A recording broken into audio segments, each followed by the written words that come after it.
do not begin this story with a magic sword, a prophecy, or a king kneeling in front of you.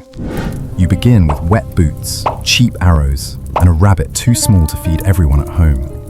The forest knows your name, but nobody else does. You walk the same trail every morning, checking traps, reading broken grass, listening for hoofbeats, hoping you bring back enough meat to make the pot worth heating. In your world, hunger is quiet. It waits by the table.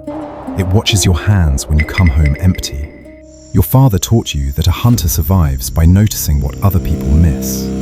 A bent branch, fresh dung, birds going silent all at once. Your mother taught you something harder.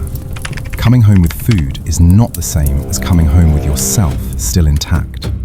So you learn restraint before glory. You do not chase every sound. You do not waste arrows to prove courage. You do not fight what does not need fighting. For years, that rule keeps you alive. Then one night, the sky turns red, and everything that used to keep you alive stops being enough. Level 1, Village Hunter. At first, you think it is lightning. Then the sheep start screaming. Then the roof of the grain shed lifts into the air like it has been grabbed by the hand of a god. Heat punches across the square. A shadow moves over the firelight so wide it swallows the bell tower. This is your first lesson about dragons. They do not arrive like beasts, they arrive like disasters. Your bow feels childish in your hands. Your legs want to run. Your heart wants to look for the people you love. But burning wood is falling, animals are breaking fences, and panic is moving faster than flame. You could die doing what panic calls bravery. So you do the first thing that makes you different from everyone else. You hunt the problem, not your fear. You cut loose the water carts before the wheels catch. You drag the weak behind the stone well, because stone does not burn as fast as wood.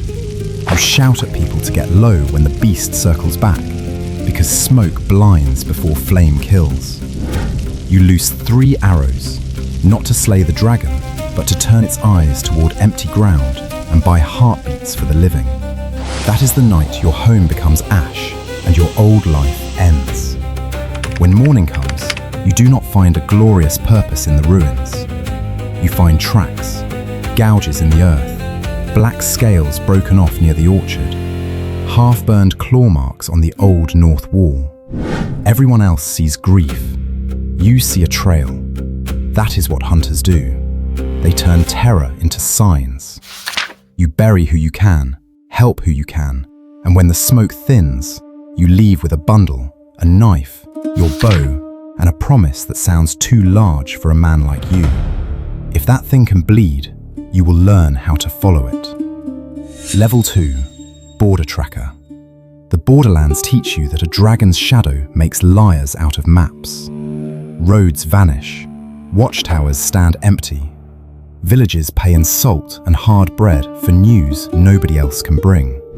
You stop being a man who hunts deer in familiar woods.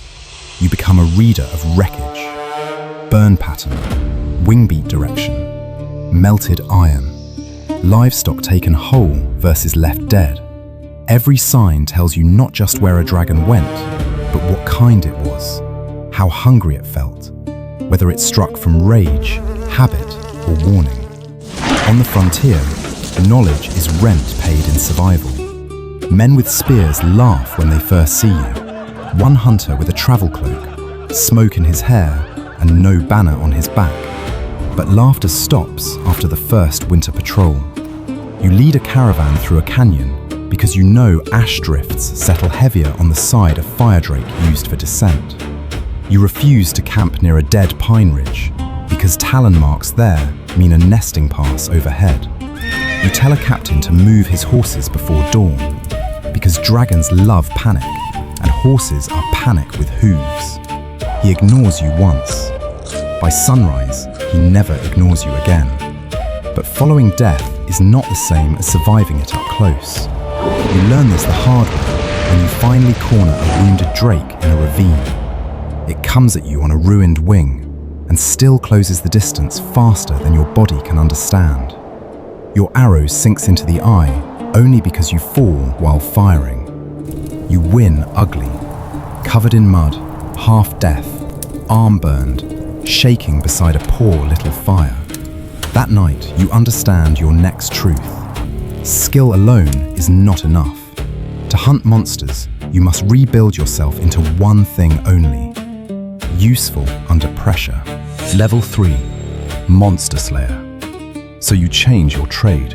You stop asking only, how do I find it? And start asking, what makes it fail?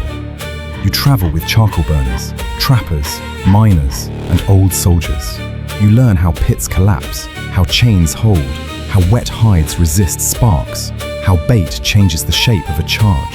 That is when you learn the real trade, not striking harder, building a fight where every direction the creature chooses hurts it. You stop fighting on the enemy's terms.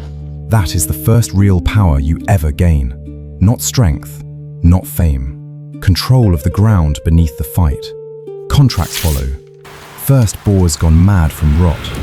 Then cave lizards big enough to break doors.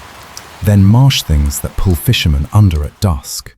Each kill teaches the same lesson in a larger voice. Most creatures can be beaten if you understand appetite, fear, and habit. Appetite makes them impatient. Fear makes them repeat themselves. Habit makes them predictable. People begin calling you when farms fail, when roads close, when militia banners come back torn. Coin gets heavier at your belt. Sleep gets lighter in your bones. Respect arrives. You start noticing how easy it is to become a weapon people rent by the week. Then comes the letter with the wax seal. A duke's men. Border forts burned. Supply trains gone.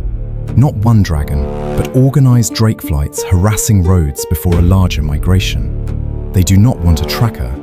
They want someone who can turn panic into a system. You almost refuse. Kingdom work means lies, pride, graves.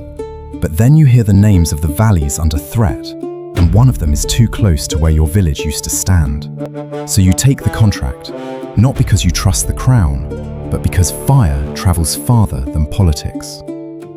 Level 4, Royal Drakebreaker. The army is the first dragon you must survive. Officers love clean maps. Nobles love visible courage. Priests bless engines they have never seen melt. You walk into their councils smelling of smoke, and half the room dismisses you before you speak. Then you listen and realize the truth. If the drakes attack today, these men will not lose because they are weak. They will lose because they are arranged incorrectly. One captain wants supply wagons behind the line for morale. A noble wants horse banners raised for honor. Another officer calls your scattered formations cowardly. You tell them the same thing in different ways. Dragons do not punish weakness first. They punish stupidity. So you retrain the border companies like hunting bands. Smaller units, buried water, hidden nets, spears for wing joints, crossbows for the gaps in scale.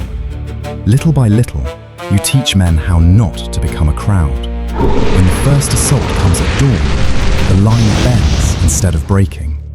Nets rise before claws land. Horses are already gone.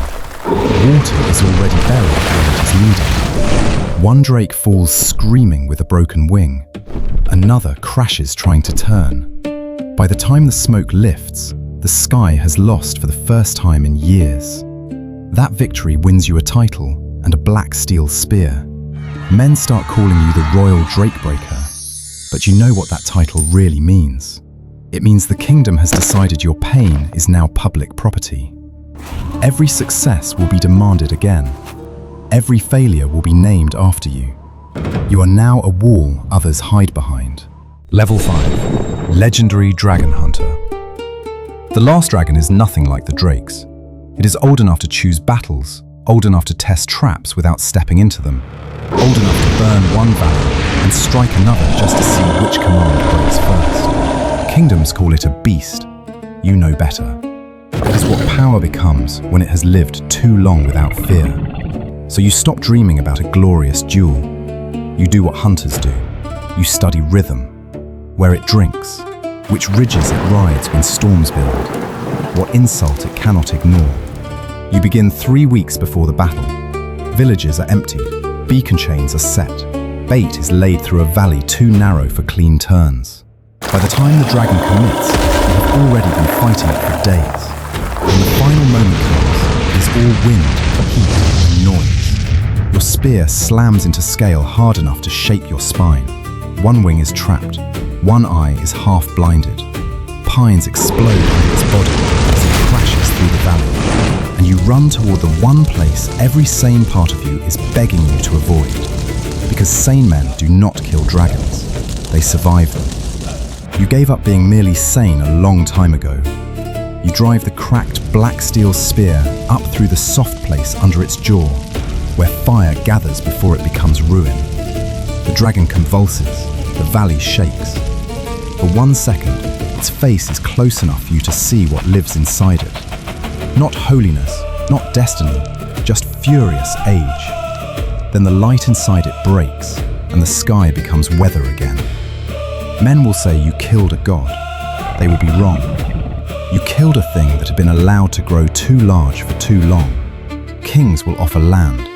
Priests will offer blessings. Songs will turn your name into something larger than the man who carried it. But you know the truth. You did not kill a god. You killed a thing that had been allowed to grow too large for too long. That is how a village hunter becomes a dragon hunter. Not by being chosen, not by becoming merciless, but by learning, at every new level of fear and power, to see the real threat early and stand where others cannot.